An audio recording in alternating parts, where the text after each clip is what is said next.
Hello and welcome to the Painter Bride Quarterly Slush Pile.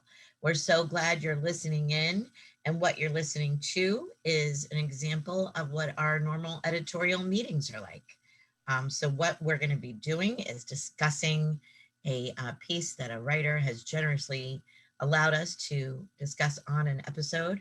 And yeah, the editorial board is here, and we will be, some of us, many of us, and we will be discussing it just like we do at our own editorial meetings. So without further ado, I guess we'll do the rounds of introductions. So I am Kathleen Volk-Miller, and I'm a professor at Drexel University, when Drexel University is open, I guess even when it's not. And I'm at my brother's place in Lititz, Pennsylvania. So I'm literally sitting in a window looking at beautiful spring blossoms and a field, which is what it's like out here in Lititz. And I will bounce it all the way over to Marion Wren. Hi, everybody. Marion Wren over here, way over in Abu Dhabi, where it's almost early evening and the sun's about to set, and Ramadan Kareem. And I'm going to bounce it over to Addison. Addison unmuted himself from West Philadelphia. It's looking a lot bluer, like good sky blue. Looking a lot bluer out there than this weekend. All right. Bounce it, Addison. Bouncing it to the KGB Bar. It's Jason Schneiderman. I am not actually the KGB Bar, but I host, I'm one of the hosts of a Monday night reading series at KGB. And if I forget, I come back, my Zoom remembers and signs me into things as KGB Bar, which was a problem when I went to my Russian language exchange. I did get kicked out when I tried to sign into my Russian language exchange as KGB Bar. And I am not in Brooklyn today. I am in Ossining at the Bethany Arts Colony, working on a book and being all secluded and sequestered and cloistered. Right, really. Yeah, it's the Bethany Arts community. Check it out. It's really fun. Very cool. And I will bounce it to Samantha. Hi, everyone. I am in New Jersey today in Washington Township in my best friend's house. And I am so excited to be here to talk about poetry. And I will pass it to Gabby. Hi, I'm Gabby. I'm the co-op for PBQ, and I'm somewhere in Powelton. I'm not really sure. I'm really bad with location, but it's a very beautiful day outside, and I'm excited to be here to talk about our materials today. We're excited to have you. Gabby, bounce it to Alex. Bouncing to Alex. You need to say the words or it won't work. Something will go wrong. The whole podcast. I'm Alex. I'm in Long Island. It's sunny out. I'm having my coffee, and it's good. Am I passing? Is anybody out? We're passing anybody else? Are we just making sure? Don't want to exclude anybody. Well, we should say hi to Larissa, Hi, Larissa. and Kate Wagner, our wonderful, intrepid team that is our sound engineering team. Hi, Kate. Yes. Hi, this is Larissa, and I was muted because it would be a faux pas for a sound engineer to be chewing her breakfast while recording. I am in West Philly, and this is the last day I'm working until I go on vacation to Asheville, North Carolina tomorrow. Oh, cool. What's in that? What or who is in Asheville? I do have friends there, and I was going to be going with my partner, but he has COVID, so now I'm going by myself. Oh, I'm so sorry. Marissa. Sorry. But it's fine. I'm taking my dog, so I won't be totally lonely. That sucks. And I will bounce it to Kate. Hi, I'm in Philly today. I never know what else to say when I introduce myself. Well, it's good to have you here with us. We have a fun little combo here. We have a 1-2, a poem, and a piece of flash fiction, both from Emily Kingery. And We really enjoyed her work at a different editorial meeting and thought that these might be great for the podcast today. So I think we're going to start with the poem. So thank you so much, Emily Kingery, for allowing us to do this. And we're going to start with Dirtbag Wilderness. Who's going to volunteer? Can I read it? I would love for you to read it, Mare. I really want to read it. It's a long, skinny poem, Slushies. So when you look at it on our show notes, you will see what I mean. And I'm just going to make it bigger because, you know, women of a certain age with a certain pair of spectacles can't see the tiny little writing anymore. Dirtbag Wilderness. Our dirtbags were medicine men. They spoke as oracles, capped bottles, skated razor blades across the glass of pictures. It's just like shoveling snow, laughed our dirtbags as they unburied their parents' faces, like raking leaves, want to try. We watched their hands swap bills, our eyes the wrong kind of wild. Our dirtbags laughed. You can sit with us while we finish. This was intimacy, our sitting, their finishing. We laughed. We returned frames to their shelves. We bought shadows dark and lip stains darker. Darker, said our dirtbags, damp on basement couches. We envied in secret the laughs of bright girls, high as their hair pinned in hard, slick curls. They spun like acrobats in the high school gym, strobing in glitz. We were disallowed. Bitches, spat our dirtbags, skanks, whichever words coaxed our laughter. We swallowed them like expectorant and laughed in wet coughs under canopies of parking lot trees, our arms crossed as though coffined already. We rolled in our dirtbags scent like hunting dogs, napped in stuffy rooms as their hands, blessed guns, made backpacks heavy with Ziploc holy. Larissa. Noted.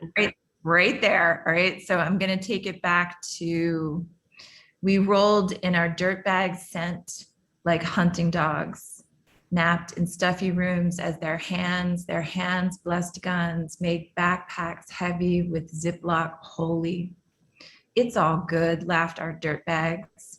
Our hips, our ponytails swayed easy as leaves. By summer, our dirtbags wore sly, deep pockets, weighed powders, held capsules to the light under a jeweler's loop. The car windows glided, phones lit up like lightning bugs on the shoulders of gravel roads, such soft light, light of vigils, light the yellow of a forgiven bruise. We rode to neighboring towns of missing teeth and needles. We cried in bathrooms far from home. We were home when we laughed. When we laughed Everclear vomit.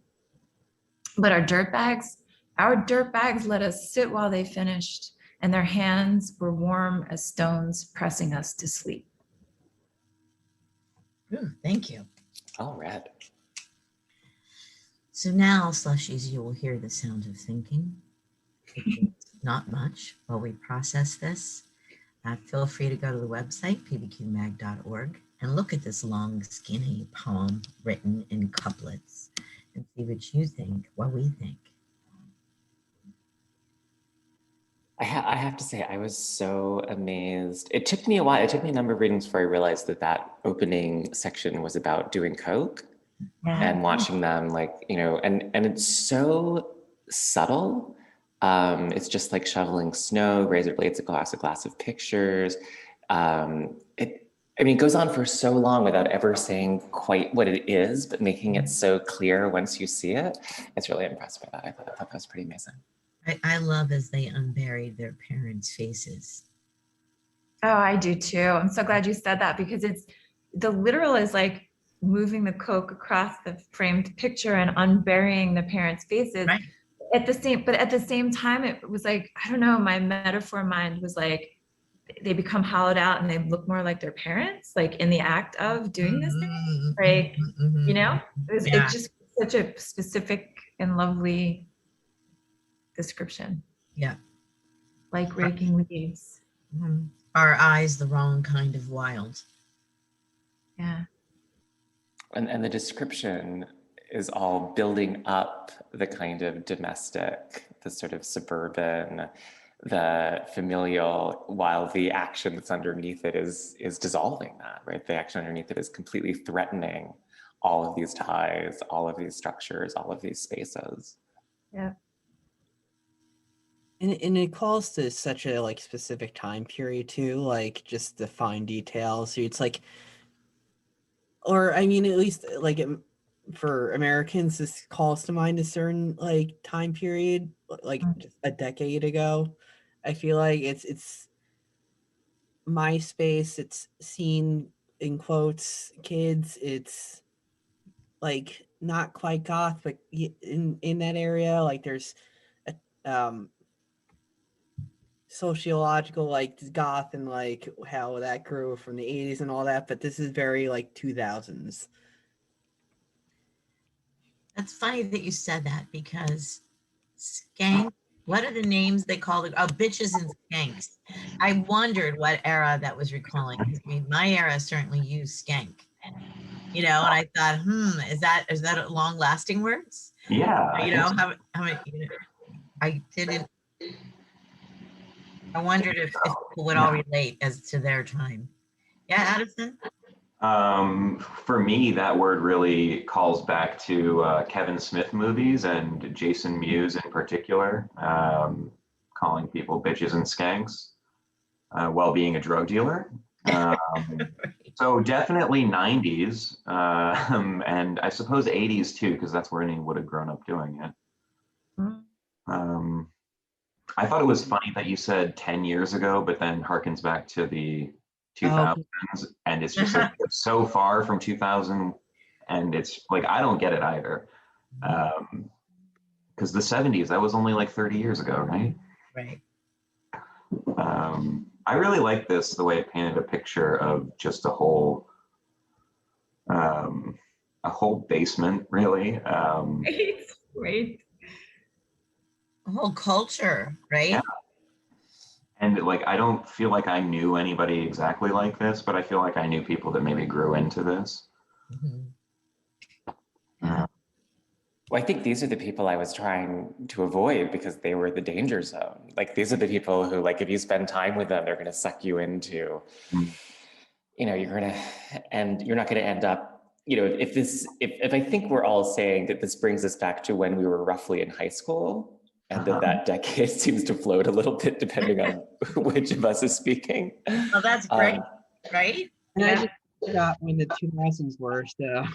Yeah, that this is kind of that high school experience where your life is someone else's, that you're kind of born into something and you're living through, and then you're kind of on the cusp of where you go into the world. And these are the people who are making the bad decisions. These are the people who are hanging out with the dirtbags because they get to make them feel older, they get to make them feel ready, they get to make them feel in the world in a way that you're like, oh no, that's the wrong way to be in the world. So I think I also like part of that high school thing, or that decade, is that kind of, you know, who am I going to be in the world and who will let me do that? Yeah, Jason, well said. And I think this poem does that so beautifully and in so many different ways. And one of them I want to point to is about, like, again, the poem is saying one thing, but my metaphor mind takes it another place. The line is, we laughed, we returned frames to their shelves. And then the next stanza, we bought shadows dark and lip stains darker, said our dirtbags, damp on basement couches, right?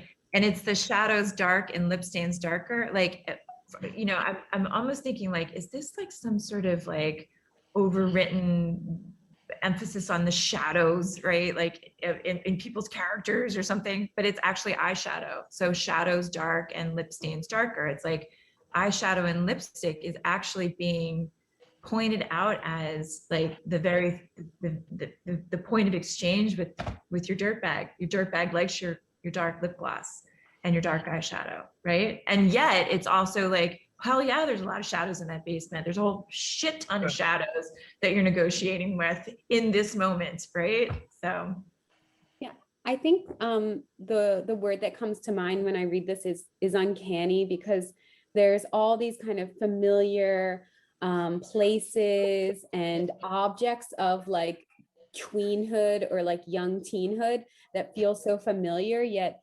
they're all kind of laced with this darkness. Like they're like, even the canopy of trees over the parking lot has some kind of ominous feel to it.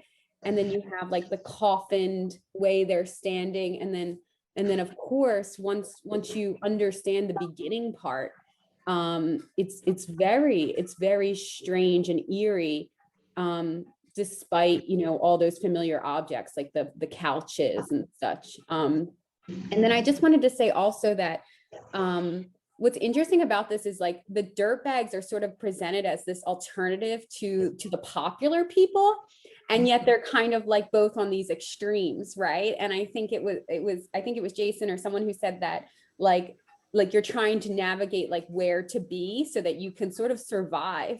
And yet, like, it seems like that these people have somehow gone too far out of these like kind of girls with the shellacked hair being thrown in the air. So I think this is just wonderful. I feel like this poem wouldn't have worked if the author didn't choose exactly the right word. And I feel like dirtbag says so much.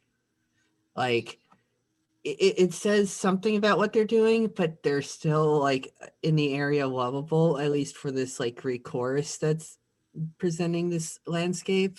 Like it couldn't be the asshole wilderness or something like that. Like it had to be dirtbag. Like dirtbag is very specific, like of capturing like how the we in this poem kind of like feels about them. Like they know they're all the way out in left field, but they took them in a way still, so there's still the like some affection for them. Yeah. Also, I mean, and the dirt bag kind of mirrors the bag of Coke. So like, there's this way in which just the word bag and dirt bag is always kind of bringing you back to these sacks of powdery drugs. But the nuance of asshole versus dirtbag, I mean, you're absolutely right. Le mot juste, right, Alex? Like, dirtbag is the word. Depending on who's the poet, asshole wilderness is a completely different poem, but I'd like to point out something that I know that you've all seen. I wanted to say this on the episode. What I also love about this poem are some of the images are so beautiful, and then some are so repulsive. Viscerally, so visceral they are repulsive, right? Like she can say things like, such soft light of vigils, light the yellow of a forgiven bruise, right? And she can also say, when we laughed Everclear vomit. Mm-hmm. You know, and the wet cough and all of that. It's I think, and I think I'd also like to note, because it relates to what we're talking about how all these teen tropes of everybody finding their tribe, or whatever label it is in high school, maybe trying on a few labels in high school. This poem also for me really illustrates how you can talk about the universal with such specificity that becomes universal, right? Mm-hmm. And it become universal and timeless. And the editor on PBQ who called this to our attention as, look at this poem, is 22, mm-hmm. right? She's a guest editor from Writer's Room, and she was the one who said, you gotta. So how about that, right? Talking about, we probably have every decade represented in our group, So that's pretty awesome, I think.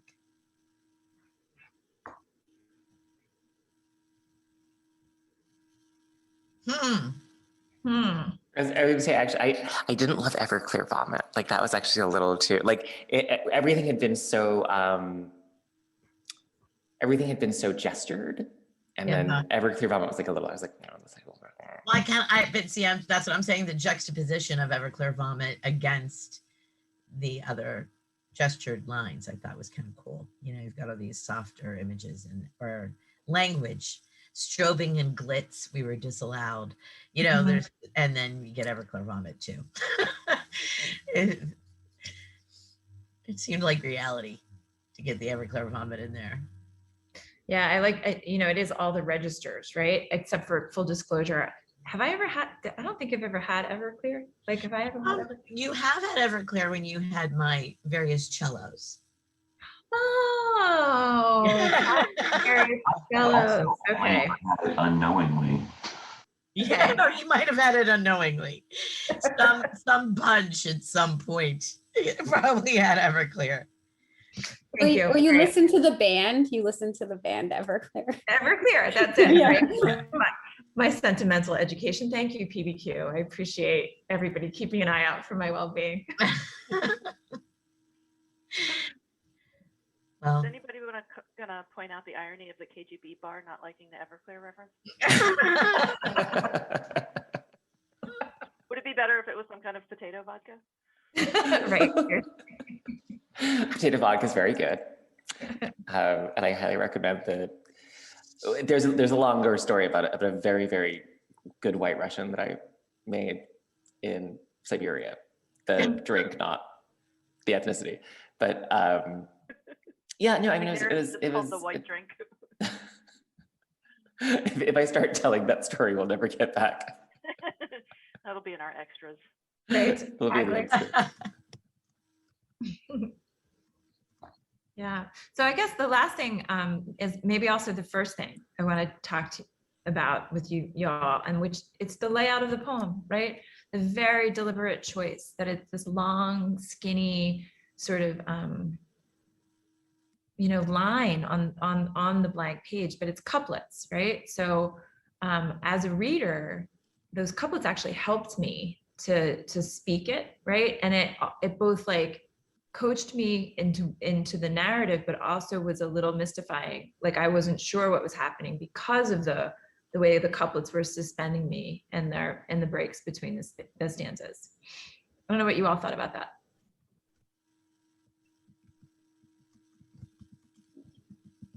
I thought it was really expansive. I mean, usually when I see a short line, I expect a short poem.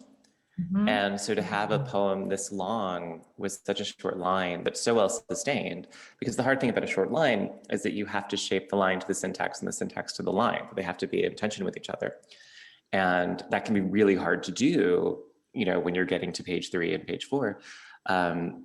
And I thought it was done really, really well here, and that it creates that kind of tension between that really expansive forward motion, but also this kind of really tight space in which the speech is so carefully parsed by the really short line.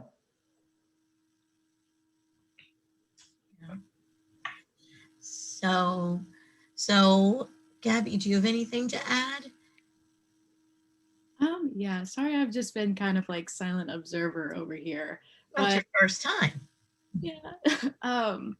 But yeah, on our first read of this, I didn't have too many thoughts, but going over it with everyone else and seeing it now, it's kind of like all the stuff that we've said of seeing like this idea of like early 2000s kind of movies of seeing drug dealers and everything. And the one thing I thought was interesting was just like the idea that this narrative is coming from the perspective of like the woman that's sort of always the accessory to like the drug dealer essentially.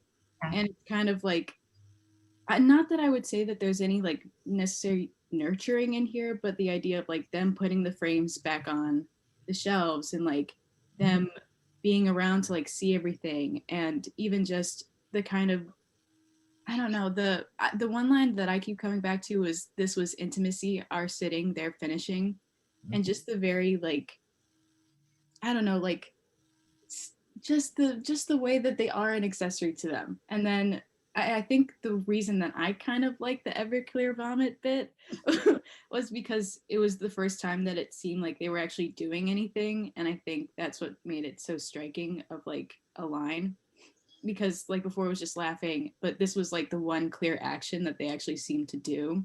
And it just kind of proved to me that it's not that they were there. I don't know. Yeah. I think you're absolutely right that like through all of the original scenes, like they're just watching them do all this coke and they're watching them do all these things. And the most active thing they do is put on makeup. And yeah, the Everclear indicates an implication that hasn't been there before. Yeah. I'm Well, sorry. they also cry in bathrooms far from home. Am I the only one who sees a blowjob in this poem? Where? Do tell. Where's there a blowjob? Wait a second. All right, Gabby, now Well- you're making me rethink this. So look at the lines. All right. Bitches spat our dirtbags, skanks, whichever words coaxed our laughter. Oh, it's words. We swallowed them like expectorant and laughed in wet coughs under canopied of parking lot trees. They're swallowing words. I thought it totally was a blowjob. Well, I don't Okay. think that's a bad reading. Honestly, I thought the our sitting there finishing was kind of like a blowjob reference or like something like that. sex at least, yeah. Yeah. Totally. Yeah. Well, how about rolling around like in their scent? Where's that? We rolled in our dirtbag scent like hunting dogs. Right. Yeah. Well, anyway, there's a lot here. There's more action than we thought. Lots going on. I think we probably could talk about it all day, but I think we have zero dramatic tension. Not in the poem, but in our editorial response. Shall we vote? Let us. Throw in the thumbs. Okay. Flipping thumbs. Here we go. 1, 2, 3. Vote. And it's unanimous. Thank you, Emily Kingery. Thank you so much. That was a blast. That was so much fun to talk about. Dirtbags. Dirtbag Wilderness. Dirtbags. Let's make that movie, Dirtbag Wilderness. Right? It's a good movie title. I would like, can I be a waitress in a diner? Can I just have like one of those cameos in the film? Well, Marion has already played a waitress in a movie, and Marion has an IMDb page for her role. Well, okay, it's my turn then. That's all right. Fair enough. All right. Great. All right. So now we have a piece of Flash from the same author. It's called Funeral for a Cat. And it's certainly short enough that we should read it. And I think Alex is volunteering up there. Woohoo. Sorry, I thought of Elton John's Funeral for a Friend as I first saw the poem, but no relation. Apologies. Okay. Funeral for a Cat. When the cat was killed by a driver in a tragic hit and run, the dirt bike kid watched it happen. He screamed to gather us to her carcass. Pumpkin! He pedaled hard around the block. Pumpkin is dead. I was afraid to tell Dad at first. He went outside, shoveled Pumpkin into a grocery bag, and dug a hole under a lilac bush. It was too late in the season for flowers, but he said they would bloom next year, a small truth sounding like kindness. The kids begged him for a real funeral to say goodbye. He smiled a little, but not at them, and had us circle the grave and hold each other's sweaty hands while he prayed. It was a test. The dirt bike kid and the girls with yards of upside-down toys wept for the cat, loose with their sadness. The streetlights flickered on, and I was afraid of Dad again. I tried not to picture Pumpkin with a halo and wings, but I failed. I begged God to forgive me for it, then tried not to picture God as a cat shaking its head at my blasphemy. Then prayed not to cry as the cats kept coming. I missed the amen, but I held out. I passed. After the funeral, Dad said I was so grown up, not weeping over a cat that didn't belong to anyone, not to the neighborhood, not even God. He prayed over hamsters in the years to follow, maybe a second cat. He prayed, and I grew into a tragic feral thing. Thank you. Nicely read, Alex. Good work.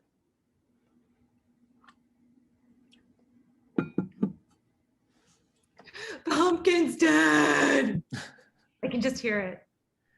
You know what I think of? It's like apologies for the word, but I think it's like an emotional version of Pet Sematary is coming into my head. Like she became the cat came back. Well, the part that really I fell in love with was I tried not to picture Pumpkin with a halo and wings, but failed. And this kind of theology of animals not having souls.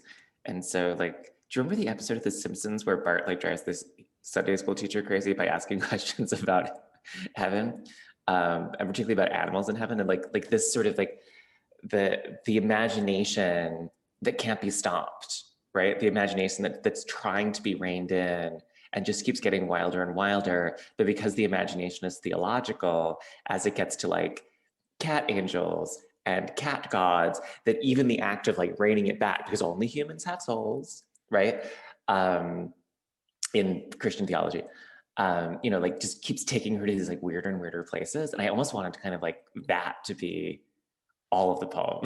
Like that was so much fun. I love not understanding. He smiled a little, but not at them. At the rest of the line, and then it was a test.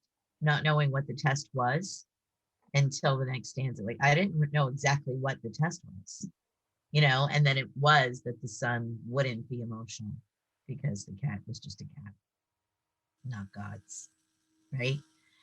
I loved finding that out.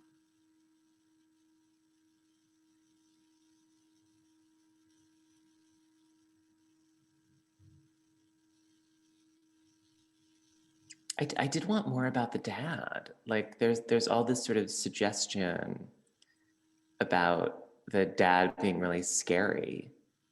And I kind of wanted to have that fleshed out a little bit.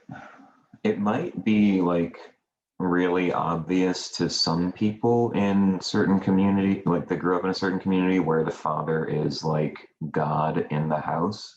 Like I'm thinking kind of evangelical or somewhere within that umbrella. There's a real paternalistic back of the hand. Cut this out if it's too much. No, you're describing patriarchy. Yeah. You're on safe ground. Yeah. So like when it ties into the cat not having a soul and like you might get beat for that kind of thing. I mean, that's where my head went immediately. I'm just like, this is far too religious of a family or father. Yeah. A little bit of a psychopath for that smile. Yeah. Yeah. Agreed. I'm sorry. Go, Mary. No, I was just gonna say that's a great like detail that there's a very dangerous quality to that dad. It feels a little bit like a sort of malevolent psychopath on that smile. Like the smile is such a like it's like a come here, I dare you, just give me a reason, right? Is well, even yeah, I Jason, I disagree with you that I needed more. Like dad is evil enough to me right here that the man would go through this charade. What how does he, you know, because those kind of people are often hypocritical. Larissa, you can also cut that if you need to, but you know, the hypocrisy of the charade of the faux prayer for the cat when he doesn't believe it for a second, you know, and it is only he is only doing it to test his own child. That's pretty scary. Did the dad run over the cat? That's what I thought. It's a tragic hit and run, and they're afraid to tell dad, so I don't believe so, Addison. Yeah, and the Dirtbag kid watched it happen, so he probably would have said, "Would he?" Dad killed the cat. Your dad killed Pumpkin. Pumpkin's dead and died. Would he have done it this day? Right. And it was He seems more concerned about Pumpkin. Like he was just in shock that a cat exploded in front of him. Well, yeah, you know what? There is. I got a little tripped up. Like the smile is what really made me think this dad killed the cat. Well, I got tripped up on the fact that the voice says, well, the dad said, you know, whatever. He's not the neighborhood's cat. He's not even of God. He belongs to nobody. But it had a name. Yeah. Why was it Pumpkin if it wasn't at least a neighborhood cat? Why is it Pumpkin? then. It's a neighborhood street cat, I guess. No, but still, I don't it doesn't mean it's the neighborhood's cat. Like everybody knew Pumpkin. You know, if the kid can take off on the bike and go pumpkin, pumpkin, you know, like everybody knows who Pumpkin is. So I did think, I thought it was a neighborhood cat when we got to the part where it didn't belong. But Dad said it, so maybe that's why the problem is the kids. Yeah. Don't Could just be Dad's a son of a bitch. Right, the kids Well, know and who right. Pumpkin is. And I think that that's part of the sort of like fist grip that the piece winds up taking. It's like that last line about like, I grew up to be a tragic feral thing is not unlike Pumpkin. You got a name, but it's basically through the benign neglect at best of a neighborhood that you're surviving. Like this speaker's in a family situation where the kind of psychological torture of a father who is daring you to have an emotion around a dead animal that's horrifying, right? And so at first I actually thought that he prayed over hamsters in the years to follow, right?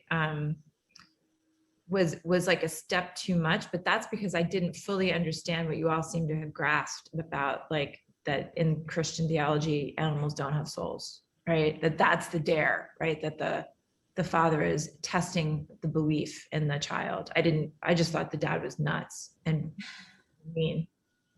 You know what I really can remember when our dog got hit by a car and killed? Oh, jeez. And my family allowed themselves to really grieve. And like even that Sunday after church at grandma's, the cousins, the aunts, everybody greeted us with tears and open arms, you know what I mean, for this loss. And I do remember thinking, I wonder why we're allowed to be this sad. You know what I mean? Because I was supposed to think that the dog didn't have a soul or wouldn't be, or wasn't, I don't know.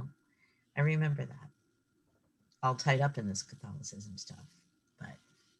But that helps me though, because again, I keep saying like the tightness, like it's like like a turn, like it just feels like relentless the way this poem sort of screws into the dare at a funeral, like the parental dare. It's a nasty parenting moment. It's a terrible test. Yeah, it's really an awful thing. Yeah. It's an awful thing. So no wonder this person grows into a tragic feral thing. Like the speaker, like, perfect. Yes, I get it. I get why you would, right? I think there's something that's like Kathy, you were talking about like the hypocrisy of this and the hypocrisy of like finding this religious element. And I think that it just goes to show like the way that the dad is thinking about this in the saying like in the, where is it? I missed it, amen, but held out, I passed. It's not even about like actually completing the prayer. And it's not even really about like believing it. It's just about the dad being able to see like, and the assumption that this is like a son or whatever. I don't know why I think that, but I think it's just the element of repressing emotions. But I just thought that was like very interesting because there is this religious element and there is this religious trauma. And it always just comes back to the matter of like control rather than like really thinking about the real notion of faith or belief. Yeah, and we should point this out. This is kind of like my family, what I was talking about, the girls with yards of upside down toys. Catholics do a lot of that stuff, right?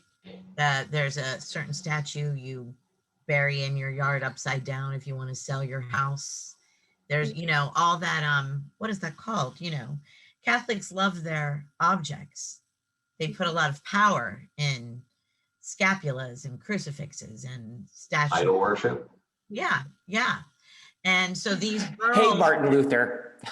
These girls are crying so hard, but they come from old school Catholicism. Can I say, I don't know if it's because I watched All Dogs Go to Heaven 1 and 2, or it's raised Lutheran that this is like flew over my head. All this, it's like my church was next to Notre Dame, and one time like somebody came in for mass and got confused. Like, we don't have a mass. There's not that many people showing up at even for Christmas, but. Yeah. So, wow. Yeah. There's a lot in here. I didn't even realize. Something that I thought about I attended Catholic school for most of my early life, and I was raised Catholic, is what would happen every fall is we would have like the blessing of the animals on St. Francis of Assisi Day. And I feel like when I was a child, I had no concept of the idea that animals did not have souls. And I learned that later. And then there was this problem I had with that idea of blessing the animals in this like show kind of faith and of like kindness and of power. And it was really, I struggled with it because of the fact that if the animal didn't have a soul anyway. And then I think what made me think about this with this poem was this idea of that smile really reminded me of that, and how some of the kids or the Dirtbag kids could be comforted by that like kind of blessing idea, but the father has kind of this secret knowledge that he is like unwilling to share like at that moment with the whole group. To be honest, I was today years old when I found out that animals don't have souls. Well, I should clarify, because I've been checking myself on this. I was like, oh, am I right about this? So Pope John Paul II said that animals do have souls, but here's the thing, they can't go to heaven. Right. That animals and plants have souls that are not eternal. They return to animating the earth. life force, that I know, and you're sort of like, well, that's not really a soul, is it? But I've heard Why it not, described as though? like they're not rational. Like the soul is like mixed with rationality. So crows have souls. they have souls, but upon their death, the soul evaporates. They don't go to But- heaven. They're just In over. Catholicism. See, I was just imagining a dog park at just outside of heaven for some reason. But CatholicAnswers.com literally says there is no doggy heaven. Right. Okay.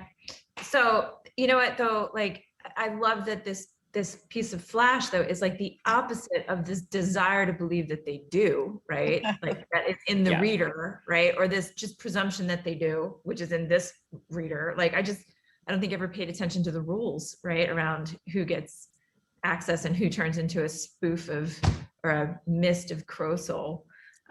So that said, I didn't even see the toys in the yard as a Catholic reference. I just thought it meant something about like the bougie neighborhood, right? Like it's just like kids with upside down toys in the yard, right? So it's amazing that you can sit with this piece and just pull the threads and see how that religious pattern is built into this, which maybe is part of why it feels so tight in that painful dare on the father's side, right? To test. And it's wonderful, really, that the toys work that way too. Upside down toys just shows a certain kind of neglect or recklessness, right? It Right. works if it's just tossed about toys, you know? Yeah. But also a kind of freedom, also a kind of excess, also a kind of like, there's to me a kind of joy in the abandoned toys that you just kind of play with and then leave where they are. Right. And those girls are crying. Yeah. Yeah. Not They're the losing poor- their not the feelings, child- right? Not the child with the austere life, right? Yeah. Do we think a dirt bike kid becomes the dirt bag in the No, I'm kidding. I just thought it was I just like the image of the dirt bike kid because it's like, oh, okay, all right. This was the moment, Alex. Yeah. Pumpkin died and he never came back. Do people still have dirt bikes? I mean, I do associate dirt bags with the 1980s. Like I'm Yes. I think it's still Dirt in there. bikes? They do. Kids totally have Yeah. dirt bikes. Yeah, that's a thing. They're It depends real, on like the motorized, or this kid had a pedal dirt bike. Yeah. Yeah. Okay. You know, they just have the thicker tires. the thick Yeah. tires. Yeah. Okay. Okay. Yeah. People, Not like the yeah. Like, right. This is not a mountain bike. or- In North Philly and Northeast Philly right now, we have a lot of like quad bikes in the streets, which yeah, those are is good. really starting. I'm like, How many walking and, wheels like, does a looking quad around. bike Yeah. have? What was that? How many wheels does a quad bike have? 4. Not a It's not a bike. bike. Or- No, it's not a bike. Oh, It's Oh, a I just- quadsicle. Don't It's not harass. even is it a bicycle? No, that's That's what you were motorized. You're not the one who named it. Sam, that's not a But that's a quiz. quadsicle. That's not what the bi and bicycle is too. That's not a quiz, Sam, don't worry. I think the utility reminds me of a bike. Like, I don't think people are going like really long distances.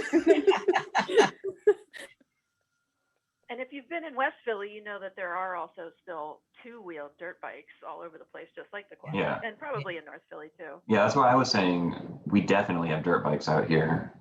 Yeah. I might hear one right now.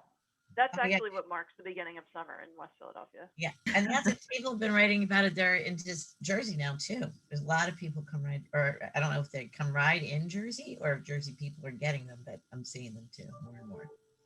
So anyway, I think that we probably are ready to vote.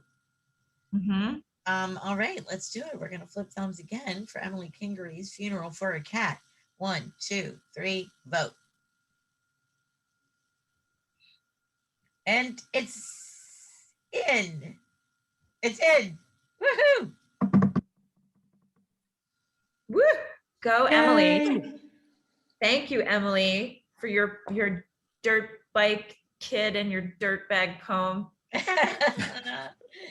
Yeah, seriously, this was great. This is great fun to talk about. And thank you so much for submitting and then allowing us to talk about it on the show. So, Slushies, please let us know how we're doing. Follow us on the Insta. We tweet every now and then as well. And subscribe if you haven't. Tell your friends if you haven't. Rank us highly if you haven't. Does anybody have anything else to say? Just that Slushies should link to all of Emily's social media, right? You'll find links to her stuff in the show notes too. And if you like the sound of these poems, or rather this poem and this piece of flash, go find more. She's a pretty amazing poet and writer. Absolutely. All right. Thank you, everybody. Keep reading. Yay.